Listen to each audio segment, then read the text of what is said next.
Hey guys, and welcome back to another video. Today I want to talk about what is my next step. Do I still compete in 2K20 or what is going on? Why is there still Tribe Gaming above me? And what is the next step of Tribe Gaming going forward in 2K20?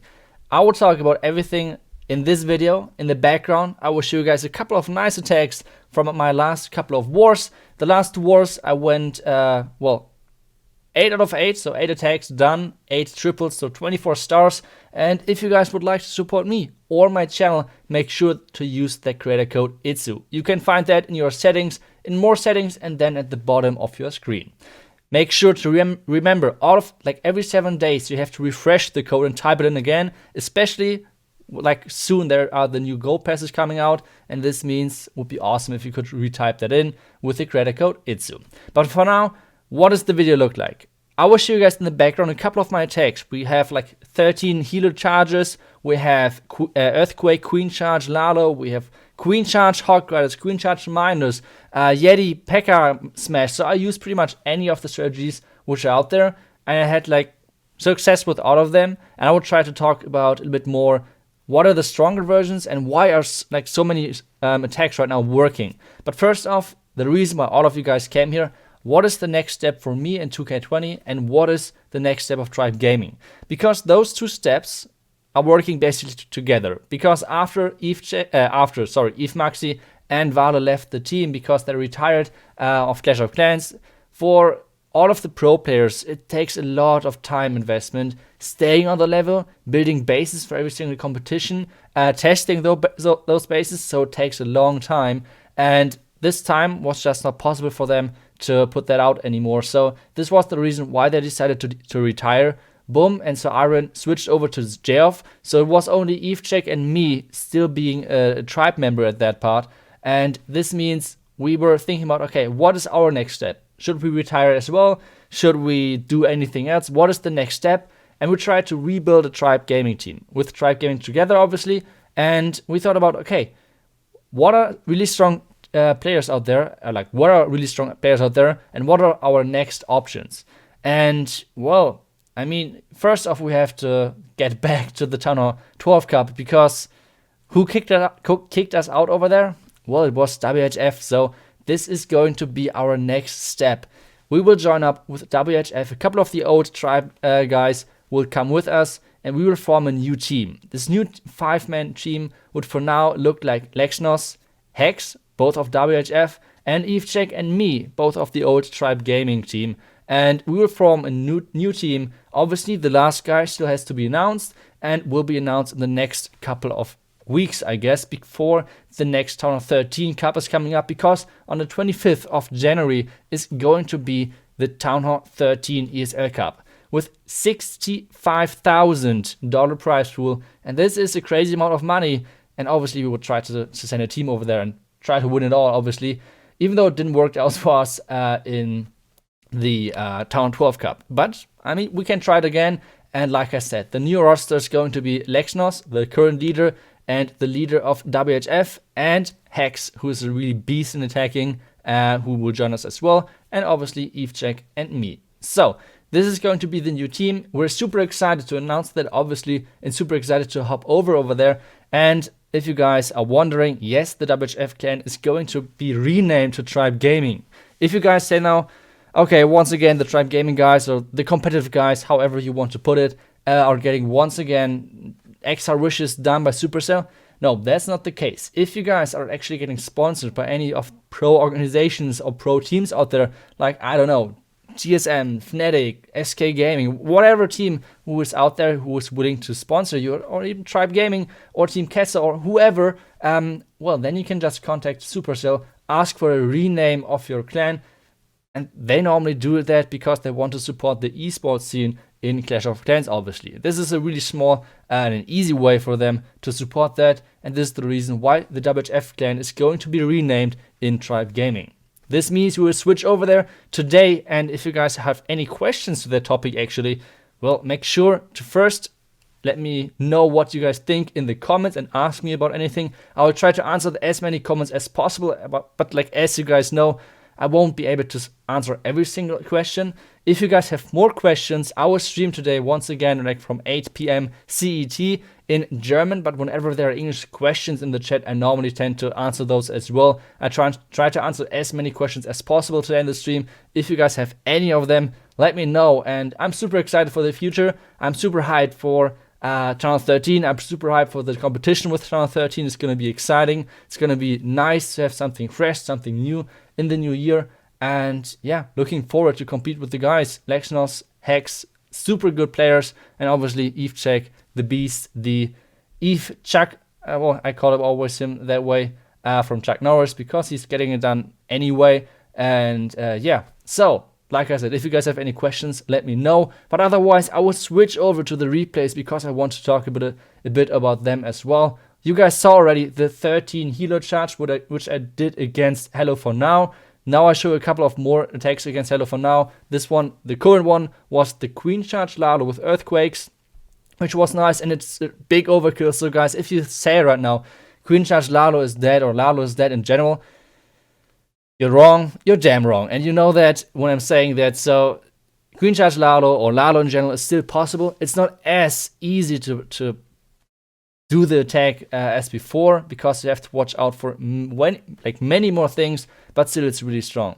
The next one is going to be one of my current favorite attacks, and that's Queen charge Hawk Riders. I think it's a crazy strong strategy. Just have to say that, crazy strong strategy.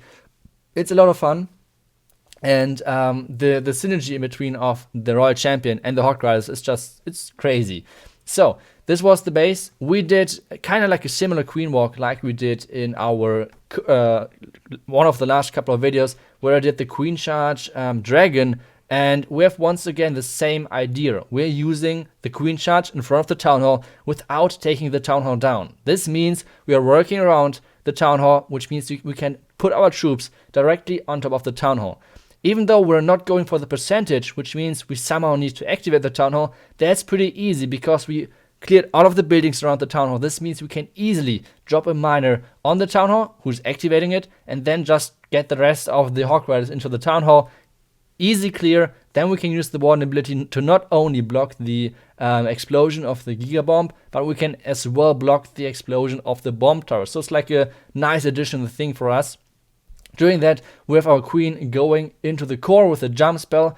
The King funneled perfectly for us. We have around 40%, but we do not want to wait any longer. We are placing the miner, we're placing the Hawk Riders, everything is coming in. Warden ability in a second, and you guys, you're not seeing it on the left side because I'm really bad at zooming out, but on the left side, I placed the Siege Barracks to get rid of the enemy Royal Champ. This means we got rid of not only the King and the Queen with our Queen Charge, we got rid of the enemy Royal Champ with our Siege Barracks as well, which means as well that the Pekka is already cleaning things up. So cleaning things up is always nice, especially because I missed this one Tesla over there, and the Tesla is still alive, but with having my Pekka over there, that's no problem. My Queen is clearing still more stuff, and during that time, we are using the heal spell in combination with the Royal Champ, and this base is triple. So guys, we have 2 more attacks to go. First off, we're going with my second push army. Like I have right now 2 push armies because I have 2 accounts now. Once again, Legend League. With my first account, I'm using Queen Charge Hawk Riders at the moment, and with my second account, I'm using Yeti Pekka Smash. Crazy strong strategy. I did already a video about that, about breaking Clash of Clans. I still have the opinion that this strategy is stronger than any of the other strategies, which does not mean like if you want to like have a good balance, this would mean most of the strategies are equally strong.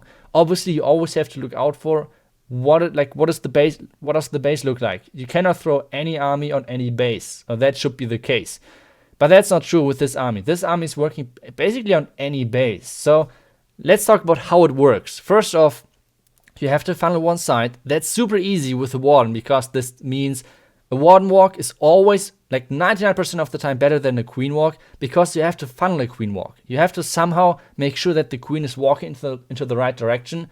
Meanwhile, with the Warden, that's not the case. You have always the Warden following your troops, which means as soon as I cleared this air defense, I can just place the rest of my troops and the Warden will always join up with my forces, which means I do not have to funnel. I did not invest anything into the Warden except the healers, which I would have used anyway for my Pekka, etc. So this is like the perfect showcase on how you can Warden walk pretty easily. There was no damage on my Warden. I do not want to invest any of the spells into my Warden because we have the Earthquakes for the core. We're jumping into the Town Hall, using the Warden ability kind of early because, once again, we have Yetis and Pekka. They do not care if they are in the giant bomb of the Giga Inferno Tower.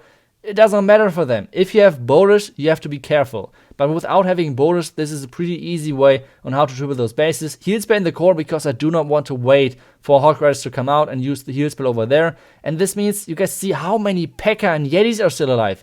Even though I did not block the Giga Bomb with my Warden ability, there's still so many freaking Pekka alive. The healers are doing their thing to keep their troops alive, and it's just a crazy big overkill. Meanwhile, my Royal Champion still alive, still has her ability left, and this is going to be a big overkill on this base. Whenever you have a core which is kind of compact, it's just the perfect scenario for your Earthquake to open up basically everything. So this means this base is completely wrecked. We have still our Royal Champion ability, we have still our Queen ability, and well, the last attack is going to be a Queen Charge minor attack, and we will jump over there in a second. So let's see the Seeking Shield flying into the build hut. It's always kind of funny to save that and to use it as a cleanup purpose. It always looks kind of funny. The next attack is going to be, like I said, a Queen Charge minor attack, and this base is basically like a Town 12 base.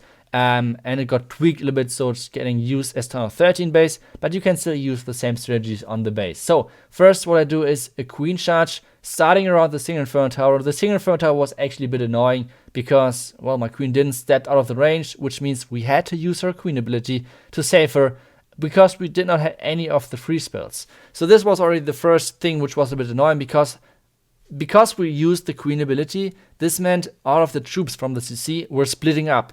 The Hound was flying to my Wizard on the left side, the Loon was flying on the right side to the bowlers, so everything was a bit messed up about the timing. Otherwise, the timing is normally way better on this space. But well, the Wizard is dying, which means the Hound is finally coming over to my Queen, and even though it was a little bit annoying with the timing, it does not matter regarding the plan.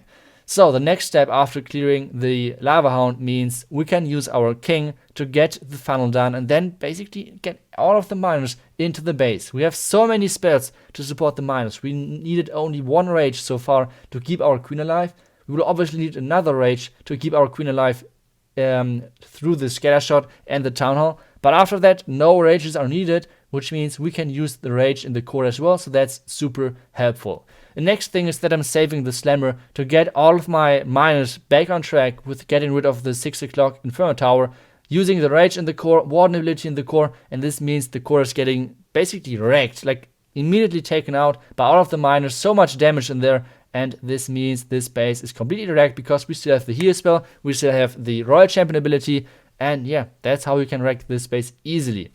But yeah guys, if you have any more questions regarding Tribe Gaming, regarding me in the future, let me know down below in the comments. Otherwise, join me on Twitch for the next live stream. Like I said, 8 PM CET in a couple of 2 hours to go. And yeah, I will see you guys hopefully there. Otherwise, we will see you guys tomorrow again. And yeah, see you guys in the next video. Until then, see you guys and bye bye.